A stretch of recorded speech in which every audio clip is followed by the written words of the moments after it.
골로새서 2장 보시겠습니다.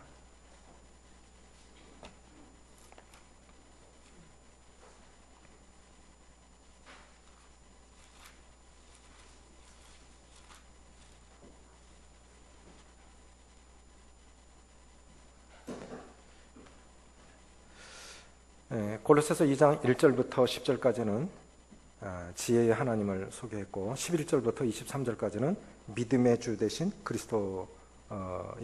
그 2장 전체가 믿음의 주 되신 그리스도라는 제목을 다뤘는데 11절부터 제가 빨리 읽어보겠습니다. 또 그 안에서 너희가 손으로 하지 않은 할례를 받았으니 곧 육의 몸을 벗는 것이요 그리스도의 할례니라. 너희가 세례로 그리스도와 함께 장사되고 또 죽은 자들 가운데서 그를 일으키신 하나님의 역사를 믿음으로 말미암아 그 안에서 함께 일으키심을 받았느니라. 또 범죄와 육체의 모할례로 죽었던 너희를 하나님이 그와 함께 살리시고 우리의 모든 죄를 사하시고 우리를 거스르고 불리하게 하는 법조문으로 쓴 증서를 지우시고 제하여 버리사 십자가에 못 박으시고 통치자들과 권세들을 무력화하여 드러내어 구경거리로 삼으시고 십자가로 그들을 이기셨느니라. 골로새 교회에 들어온 이단은 세 가지였습니다. 신앙은 본질적으로 예수 그리스도를 배우고 담고 따르고 증거하는 것인데 이 이단 교리, 거짓 교사들이 들어와서 골로새 교회에 침투한 것 같아요. 그런데 사기꾼은 이마에 사기꾼 그렇게 쓰고 다닙니까? 간첩은 나 간첩 그렇게 쓰고 다닙니까? 대천인가 대천 부근인데요. 북한 서열 5위가 몇십 년 동안 살다가 갔는데 몰랐어요. 몰랐다니까요. 서열 따니까 북한 서열 한 5위 정도 돼요. 그런데 좋은 아줌마예요. 아주 좋은 아줌마예요. 어느 날 없어졌는데 북한에 가 있어요. 보니까 안급에서 조사가 북한 서열 5위 정도 돼요. 그러니까 우리가 이렇게 이단들이 들어올 때는 아무도 눈치채지 못해요. 그리고 너무 착하고 너무 의롭고 다정하고 그렇기 때문에 그냥 경계를 푸는 거예요. 무방비 상태죠. 그래서 교회가 위험에 처하면 아주 순식간에 넘어갑니다. 교회를 일으키는 건 정말 힘이 든데 교회에 무너지는 건 한순간인 것 같아요. 박준영도 미국에서 어느 모임을 개척을 하셨는데 형님이 일꾼에게 아주 훌륭한 일꾼을 세워놓고 떠나셨는데 그 사람이 이단이었어요. 그래서 교회가 통째로 넘어가 버렸어요. 지금 신천지가 하는 것이 교회 사냥이라고 하는 거거든요. 그냥 구도자로 어떻게 연결이 되어져서 구원 받아주는 거예요. 그들 말로 구원을 받아주는 거예요. 그리고 그 사람이 한 사람 또 데리고 와요. 전혀 모르는, 연고 모르는 것처럼 들어와요. 그런데 나중에 알고 보면 다 그 조직들인데 그 사람들이 이단에 아주 정예화된 사람들이에요. 그렇게 돼서요. 한 20%, 30% 정도 되면 장로를 포섭을 합니다. 그리고 사역자를 내쫓아요. 그리고 교회를 삼켜버립니다. 이거는 신천지 강의에 떠있는 동영상이에요. 무섭죠? 성서교회도 왔었어요. 이동만 형님이 계셨으니까 다행이지. 그 인태경제 중국에 안식년 갔을 때 교회 넘어갈 뻔했어요.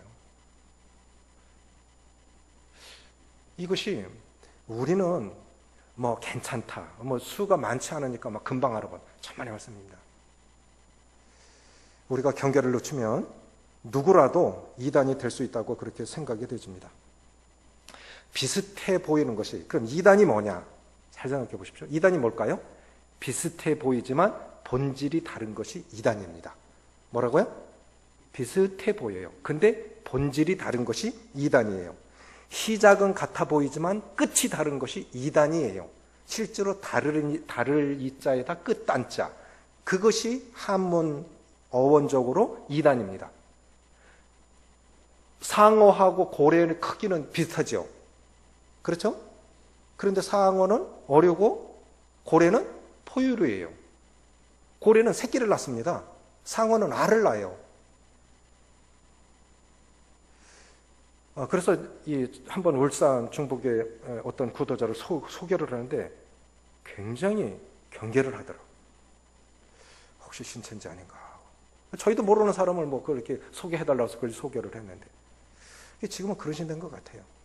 에베소 교회가 왜 그렇게 첫사랑을 잃어버렸냐? 이게 가짜 아니야? 너희 중에서 내가 떠나가면 흉악한 일이 와서 양떼를 아끼지 아니하며 너희 중에서도 자기를 쫓게 하려는 자가 일어날 것을 안다. 그러니까 장로들에게 조심해. 이단 거짓 교사들이 들어올 거니까 양무리를 잘 지켜. 그러니까 새로운 사람들이 없다. 이게 진짜인가 가짜인가. 그렇게 하다 보니까 정작 중요한 사랑을 잃어버린 거예요. 그런데 그것을 구분하기가 참 쉽지 않은 것 같아요. 그러면 구체적으로 이단이 뭘까? 첫째는 율법주의입니다. 이단, 율법주의가 이단일까요? 성경에서는 이단, 본질적으로 비슷해 보이지만 본질적으로 다르고 시작은 같지만 끝이 다른 게 그것이 이단이에요. 그런데 골로새서에서 말씀하시는 게 세 이단 사상인데 첫째 율법주의고 두 번째 신비주의고 세 번째 금욕주의입니다. 그래도 저 보면요 모임 안에서도 그런 분이 있어요. 이런 것들은 성도들이 깊이 있게 모르기 때문에 제가 말을 안 하죠. 그런데 이렇게 교제 보면 어느 분이 좀 이상한 것 같아요. 그렇게 느끼셨어요? 깊이 있는 영성 잘 살펴보는 사람은 그게 보여요. 그렇지 않은데 왜 제가 만약에 그런 말을 할 것 같으면 능재님이 저 사람 미련한가 보다. 이 말을 할까 봐 제가 말을 못해요.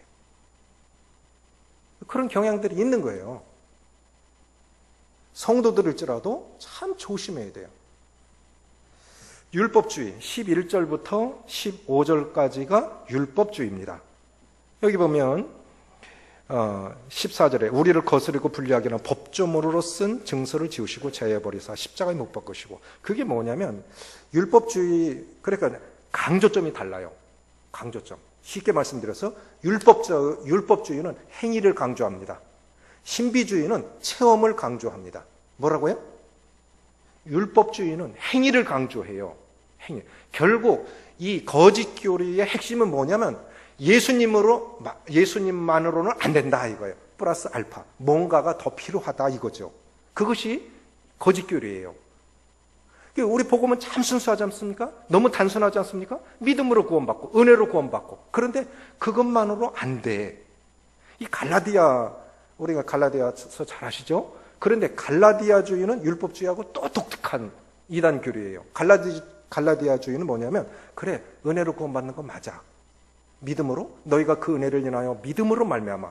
그래 구원의 근거는 은혜, 구원의 수단은 믿음. 너희가 그 은혜를 인하여 믿음으로 말미암아 구원을 받았나니. 그 믿음의 결과는 구원이죠. 영원 구원이죠. 그런데 그 구원은 열심히 살아야 구원이 보존되는 거야. 이게 갈라디아주의입니다.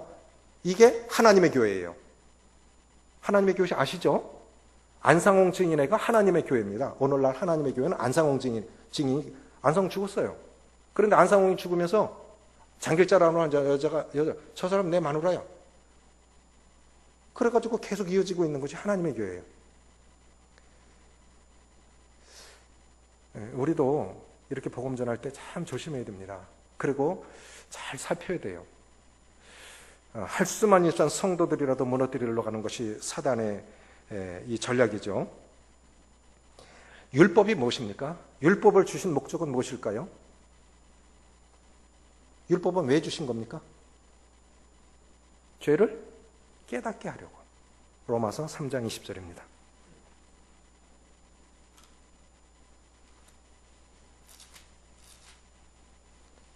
로마서 3장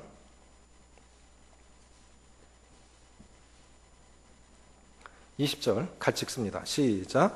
그러므로 율법의 행위로 그의 앞에 의롭다 하심을 얻을 육체가 없나니 율법으로는 죄를 깨달음이니라.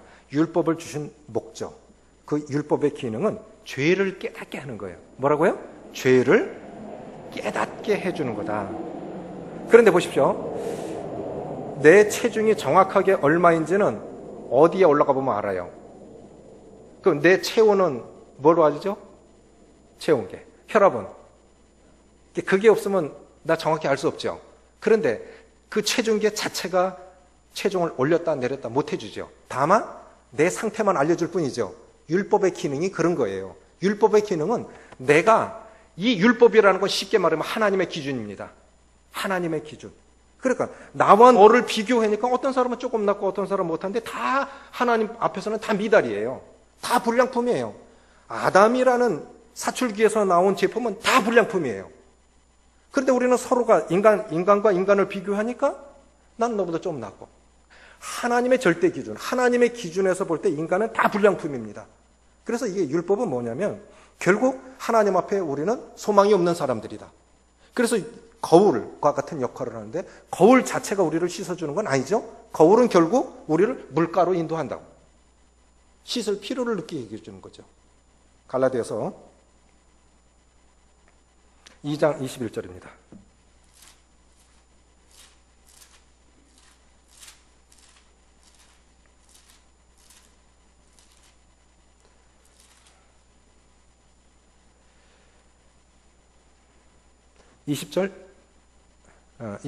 갈라디아서 2장 21절 시작.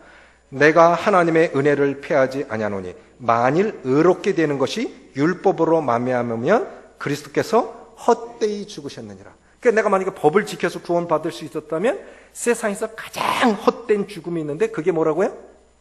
예수님의 죽음이에요. 예수님의 죽음만큼 헛된 게 없어요. 만약에 우리가 내 힘으로 구원받을 수 있다면, 내가 법을 지켜서 구원받을 수 있다면 예수님의 죽음은 가장 헛된 거예요. 그런데 율법주의자들이 하는 건 바로 그거죠.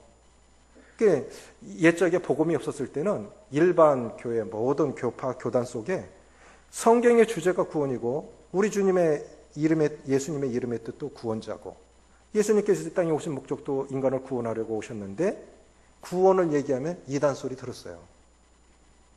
저희는 모임만 이단 소리 들었는 줄 알았더니 내비게이터도 그랬다 그러더라고요. 빌레그람이 오기 전까지. 빌레그람이 한국에 오기 전까지 한국 교회는 구원 얘기를 하면 이단시했어요. 그러니까 얼마나 율법 아래에 매여 있었던 겁니까? 빌레그람이라는 거인이 오니까 그 빌레그람이 올 때 건 조건이 있어요. 상담은 내비게이터가 한다. 그런 조건을 걸고 들어온 거예요. 그리고 한국 교회는 믿을 수가 없는 거예요. 교리적으로나 뭐로나 이게 신뢰할 수 없으니까 그 내비게이터는 미국에 본부를 두고 있고 복음이 분명하고 그렇기 때문에 내비게이터가 상담하는 조건으로 간다. 그렇게 해서 시작된 거예요. 그러니까 우리가 얼마나 무지했었느냐. 그런데 지금은 그렇지 않아요. 지금은 대형교회들 가보면요. 모든 대형교회 교인들 다가 구원받은 건 아니지만 목사들은 정말 복음이 분명해요. 그런 교회들이 많아요. 이제는 눈이 떠진 거예요. 외국에 많이 유학을 하면서. 첫 번째, 이단, 이 거짓, 이 교사들이 와서 퍼뜨린 첫째 이단 사상은 율법주의입니다. 은혜 아래서 율법 아래로 끌고 가려고 했던 예수님만으로는 안 돼. 뭔가가 더 필요해. 그래서 끌고 들어갔던 거죠. 그렇게 해서 지적하면 너 이랬고도 구원받았다고 할 수 있어? 그래서 지적하면 찔리죠. 그러니까 이렇게 해야 돼. 사실은 은혜가 방종을 의미하는 건 아닙니다. 맞습니까? 은혜의 가치를 알면 더 잘 살게 돼 있어요. 진짜 은혜의 가치를 알면 그렇게 못 사는 거예요. 은혜가 방종을 의미하는 건 아니에요. 두 번째는 뭐냐면 신비주의입니다. 신비주의. 18절, 19절, 16절부터 19절까지 같이 읽습니다. 시작. 그러므로 먹고 마시는 것과 절기나 초하루나 안식일을 이유로 누구든지 너희를 비판하지 못하게 하라. 이것들은 장래일의 그림자이나 몸은 그리스도의 것이니라. 아무도 꾸며낸 겸손과 천사 숭배를 이유로 너희를 정죄하지 못하게 하라. 그가 그 본 것에 의지하여 그 육신의 생각을 따라 헛되이 과장하고 머리를 붙들지 아니하는지라. 온몸이 머리로 말미암아 마디와 힘줄로 공급함을 받고 연합하여 하나님이 자라게 하심으로 자라느니라. 이 골로새 교회에 들어온 거짓 교사들이 가르친 잘못된 그 사상 중에 하나가 천사 숭배입니다. 천사가 실제로 존재합니까? 천사가 존재합니까? 귀신은요? 귀신은요? 성도 어느 교회 가서 질문해 보면요. 귀신이 어디 있어요? 근데 성도들인데도 귀신이 어디 있어요? 이래. 타락한 천사장을 추종해서 따랐던 그 무리들이 바로 귀신들이죠. 천사의 기능이 있습니다. 때로는 심판을 명했고 심판을 내리기도 하고 또 하나님의 대언자로서 하나님의 메신저 역할도 했습니다. 그런데 천사를 숭배하는 건 참 잘못된 거죠. 신비주의. 오늘날도 하나님이 때때로 꿈을 통해서 말씀하실 수 있을까요? 그렇게 믿습니까? 꿈을 통해서도 말씀하실 수 있다고 믿으십니까? 하실 수 있어요. 꿈을 통해서도 말씀하신다고요. 환상 중에서도 말씀하실 수 있을 거예요.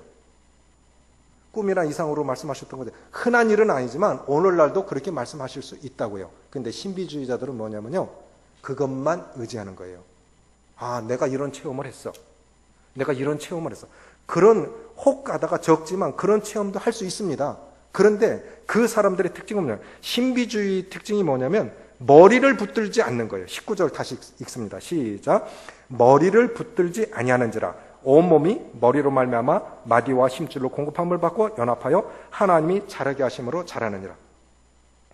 그 본 것에 의지하고 본 것, 체험한 것.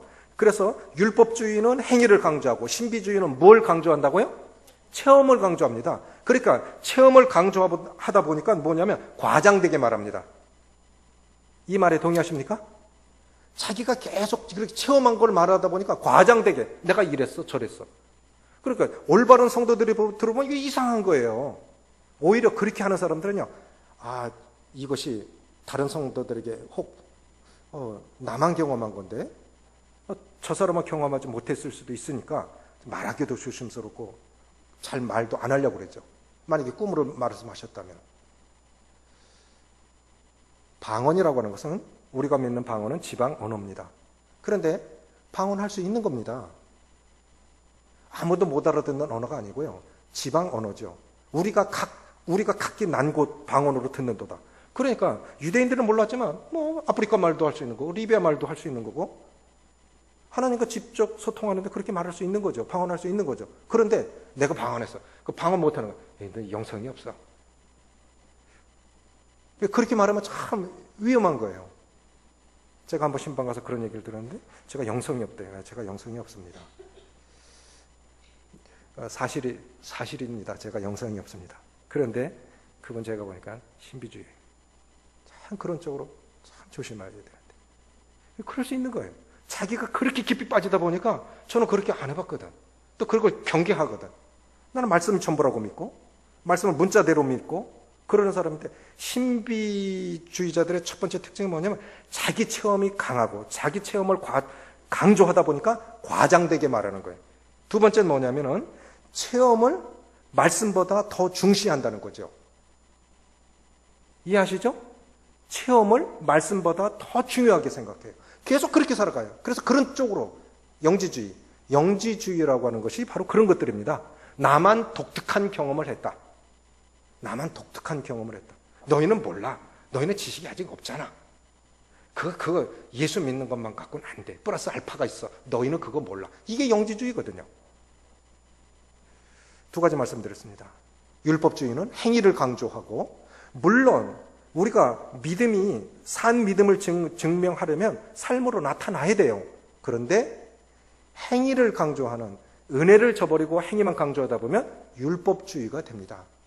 그런데 이렇게 초신자들 있잖아요. 초신자들, 말씀이 굳건히 견고하게 서지 못한 사람들, 율법주의 말씀을 따라가고 그 가르침을 받으면 금방 율법 아래 매여요. 그래 가보면요, 정말 신기해요. 복음 다시 전해야 돼요. 그분 구원 없어요. 구원 없어요. 분명히 복음 듣고 확실하게 구원 고백했는데 그런 교회로 가가지고 말씀 듣고 보면요, 아, 이분이 정말 구원 받았나? 안 통해요. 또 안 받아들여요. 그래서 우리가 이제 모임이 가까이 없어서 일반 교회에 나갈 수 있지만, 문제는 뭐냐면 일반 교회 대부분 교회는 율법 아래에 있어요. 그렇기 때문에 열심히 살아야 돼. 아유, 제가 부족해서요. 계속 부족. 언제는 뭐 완전해서 구원받았나? 우리는 정말 소망이 없는 자들인데, 그래서 주님이 필요한 건데 제가 부족해서요. 열심히 해야죠. 열심히 살아야죠. 이게 참 답답한 거죠. 그래서 특별히 어른들한테는 복음을 반복해서 계속 전해주셔야 돼요. 구원받은 저희 교회 나오는 어르신들도 한번 점검해보면 그렇게 확실했던 분이 어느 날 보면 아닌 것처럼 보여요. 그래서 또박또박 다시 전해지면 예, 맞아요. 그런데 삶은 못 따라가거든. 그러니까 속에서 정죄받고, 그러니까 다시 율법 아래 매이고. 세 번째 뭐냐면 금욕주의입니다. 21절부터 23절입니다. 시작. 곧 붙잡지도 말고 맛보지도 말고 만지지도 말라 한 것이니 이 모든 것은 한때 쓰이고는 없어지리라. 사람의 명령과 가르침을 따르느냐? 이런 것들은 자의적 숭배와 겸손과 몸을 괴롭게 하는 데는 지혜 있는 모양이나 오직 육체를 따르는 것을 금하는 데는 조금도 유익이 없느니라. 이게 골로새 교회에 들어온 그 거짓 교리, 이단 교리 세 가지가 들어왔죠. 첫째는 뭐냐고요?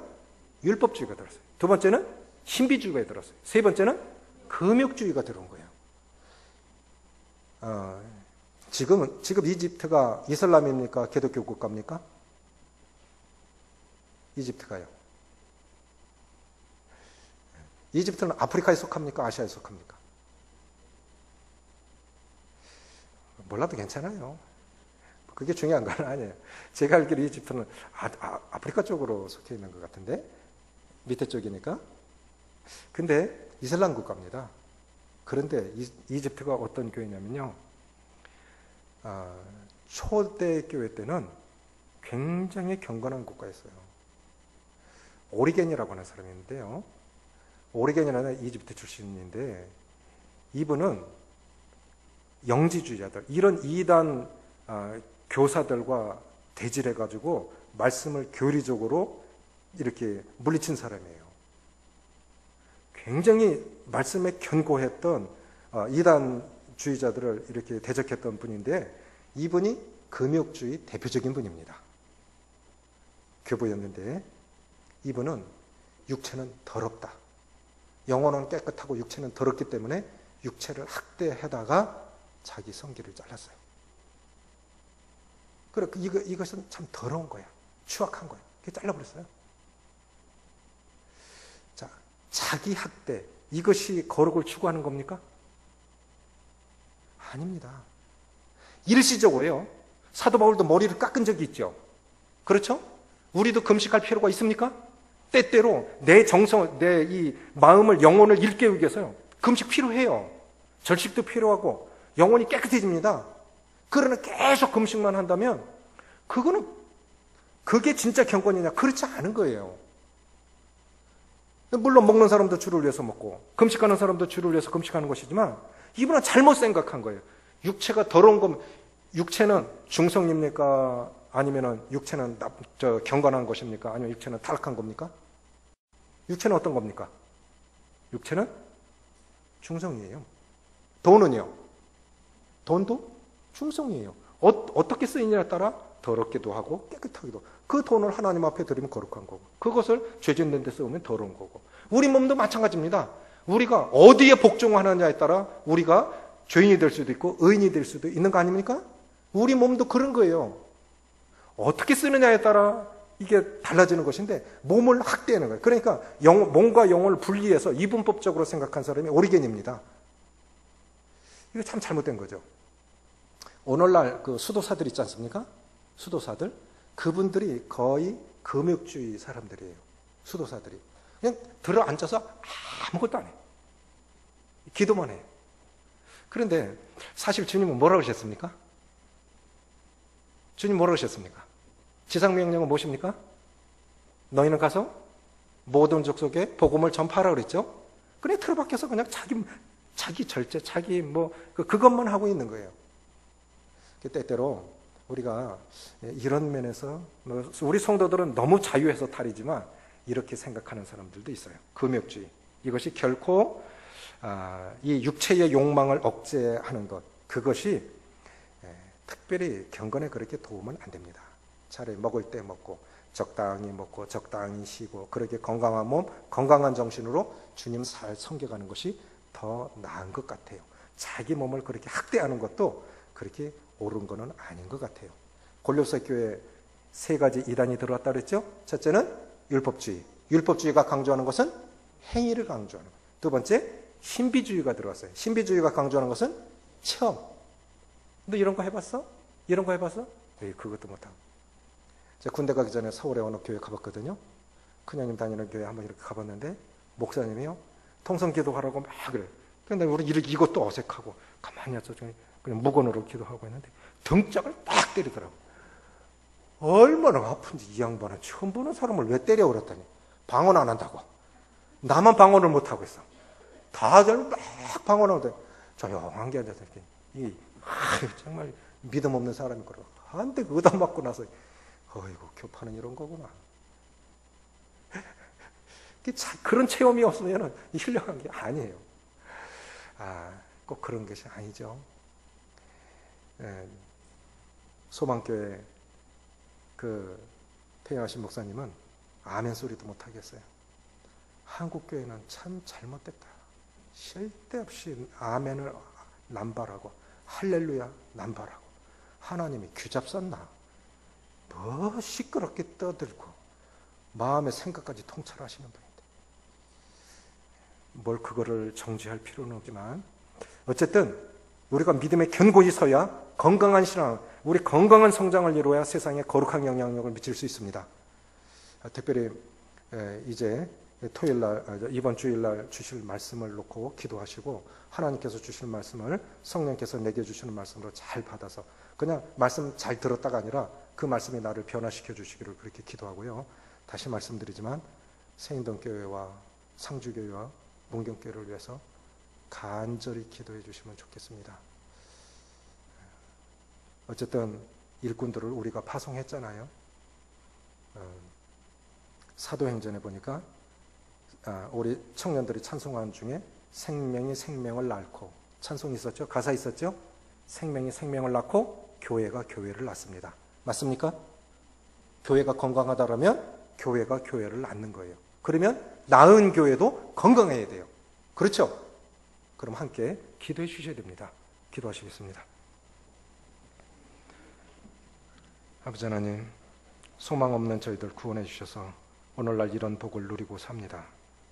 소경이 가장 바라는 것은 눈뜨고 밝은 세상을 바라보는 것이고 안진뱅이가 이 베드로를 통해서 은과 금은 내게 없거니와 나사렛 예수 그리스도 이름으로 명하노니 일어나라고 했을 때 그가 걷기도 하고 뛰면서 성전에 들어가서 하나님을 찬양했던 것과 같이 우리 힘으로는 도저히 어찌할 수 없었던 저희들 하나님의 은혜가 우리를 일으켜 세웠고 하나님 앞에서 걷기도 하고 뛰기도 하면서 영혼의 자유함을 받아서 이렇게 누리는 자유가 방종이 되지 않게 해주시고 또 잘 절제된 삶 속에서 그러나 이 체험들이 조심스럽게 하나님 앞에서 또 절제된 삶 가운데서 균형 있게 지식과 또 이 행함이 잘 균형을 이루어서 하나님을 영화롭게 해드리고 우리의 남은 날이 우리를 통해서 주님의 영광을 취하시고 우리를 통해 주님의 증거 되시는 그러한 은혜의 삶이 될 수 있도록 모두를 도우시기로 나오며 우리 주 예수님의 이름으로 감사하며 기도합나이다.